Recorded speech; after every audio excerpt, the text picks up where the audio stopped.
What up, Internet? This is Chris of Phone Cats, and here are some tech news for Monday, September 5th.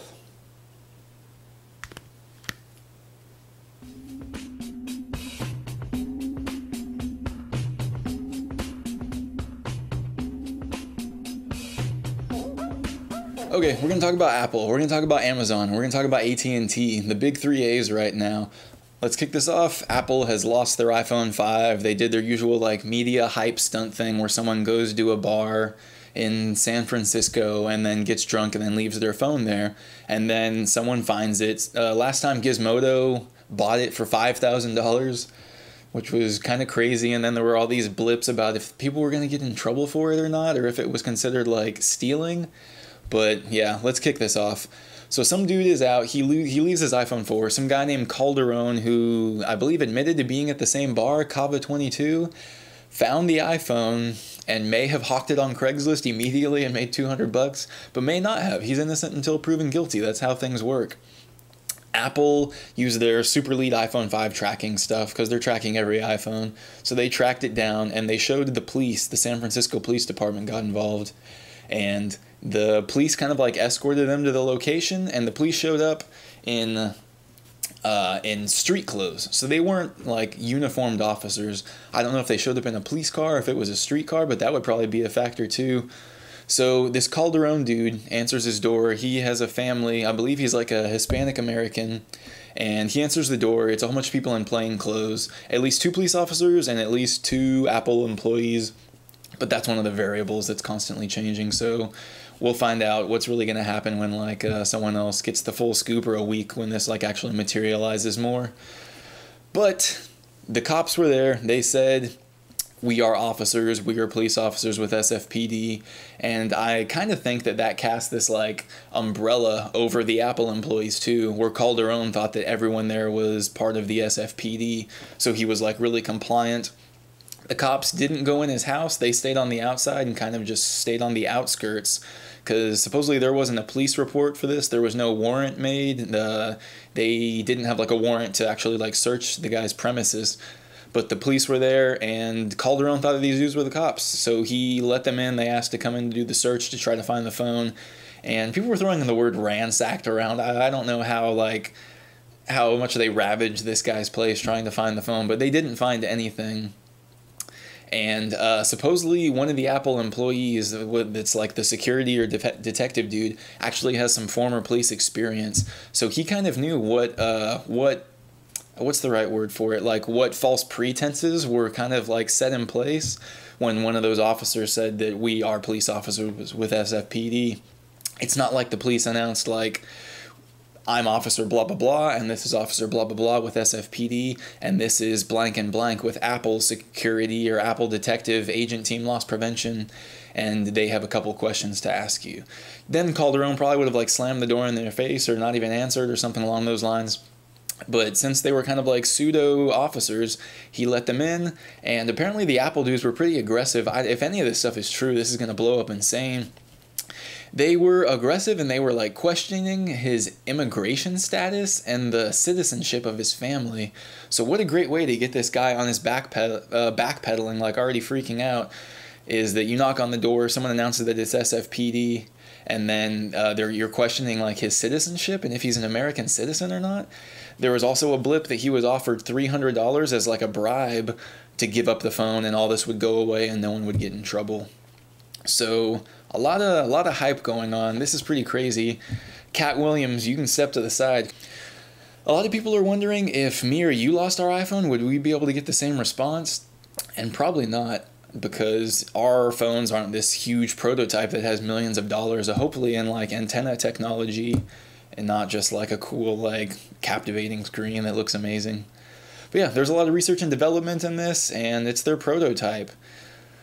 But they keep losing them. I think it's part of a marketing thing. We'll see how this plays out.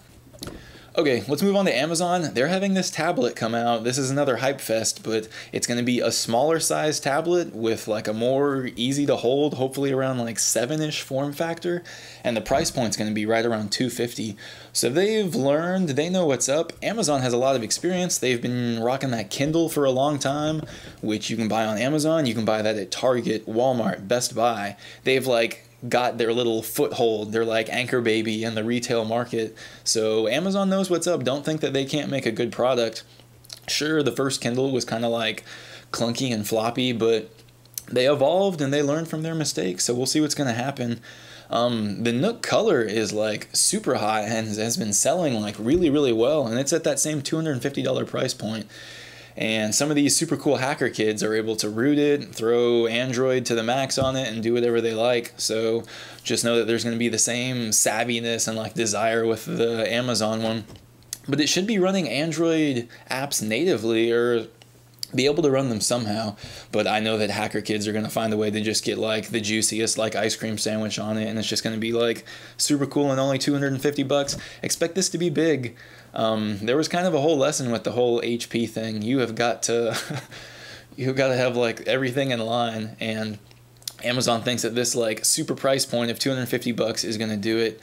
I really hope that this is something that's unique and they really embrace like the Amazon ecosystem. They do have that Amazon app thing, and it kind of just gets like abused and milked for that Amazon daily app. But at least they figured out that there's like actually a sweet spot, and that there is a demand for these Android or these Amazon apps. Some people were talking about how Amazon might end up buying up WebOS, and that's not going to happen. No one wants WebOS. There was a rumor that Samsung was going to pick it up, and then the Samsung CEO immediately made a statement like that he doesn't want to touch it. HP and WebOS have become this like black plague that no one wants to touch, because if you just barely even like get your hands on it, it's just going to like slowly spread. It's like this wildfire. Of course, people are already comparing this Amazon tab to the iPad, which is completely ridiculous. The iPad is like this perfected, chiseled, like constantly evolving, awesome tablet that's dominating the scene. And then this Amazon thing is something that's not even out yet. This might not even be out until like 2012 or whatever, but people are already calling it the killer new tablet. I guess if you say that every new thing is going to be the new Apple killer, one day you're going to be right, but you're going to look like an idiot for like the first 99 times. I don't think it's going to be an iPad killer. The iPad 3 is going to be the iPad killer. Okay, AT and T-Mobile have been trying to like make a baby, but it looks like the Department of Justice and all the American government is going to say no. They think that it would be another huge monopoly thing, and this is not the first time that AT&T has been dealing with monopolies.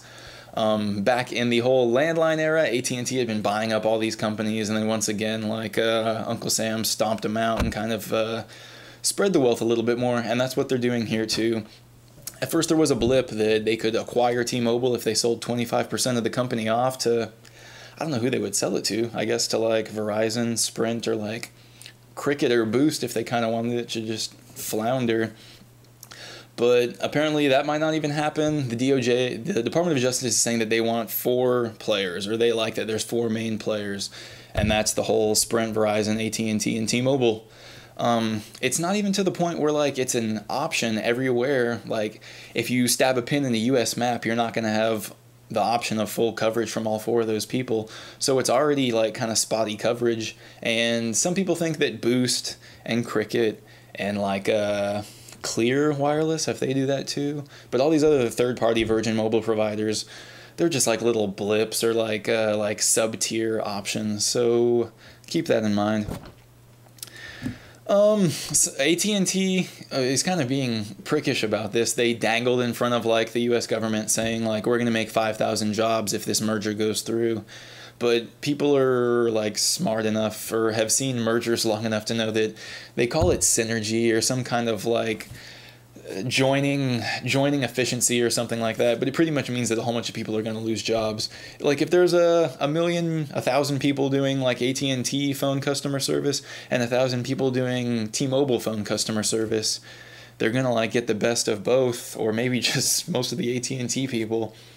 And they're going to use less people to serve the same amount of customers. That's pretty much like efficiency in business. But it's going to result in less jobs. And it's already like South Park, they took our jobs times 1,000 right now with no new job report in August. So people are freaking out. And this whole AT&T T-Mobile thing isn't going to help.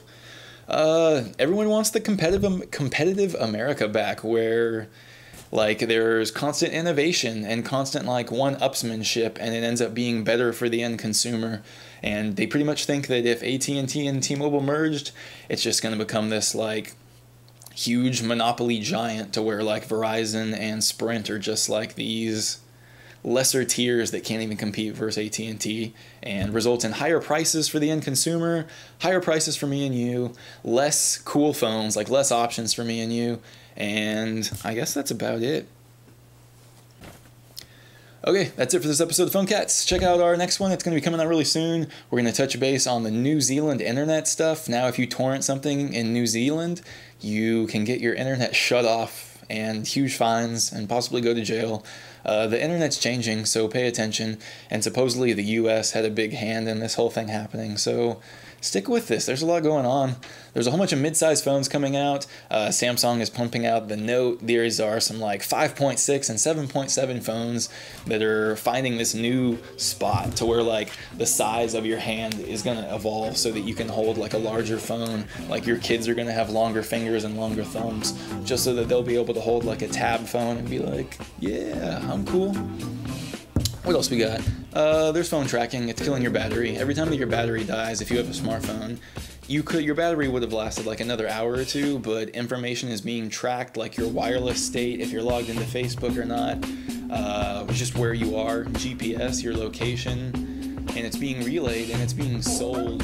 So know that every time that your battery dies, that you would have more battery, but someone is making money off the fact that you're delivering eye jammies, slow through the muck with a clutch on a trident. Never give a fuck how far high. You are dealing with a reborn icicle age poltergeist. Bus rocks, sidewalk cypher stuck at the bus stop. Wookiewood must not sleep under the invaders. No batter, no double tables. Wired underagers, play box cutter, facelift, rock cutter, makeshift spirit. To y'all, I'm just a funny moniker with a couple of fresh records and a banging hand starter. But the jookies will guess with. Walk for that, metal train grab brainiac. Walk for them, not a limelight. More the blush of lizard crimson when the multi-billion tin men talk traditional rituals out the hearts of starving children. I went to get see the city bleeding from the satellite. Formed by the corporate war drums recorded poorly. Dirty dub band, bruised by the hues of wicked palates. Chewed by the tooth of Linda Baggins. Dino DNA and color straight, no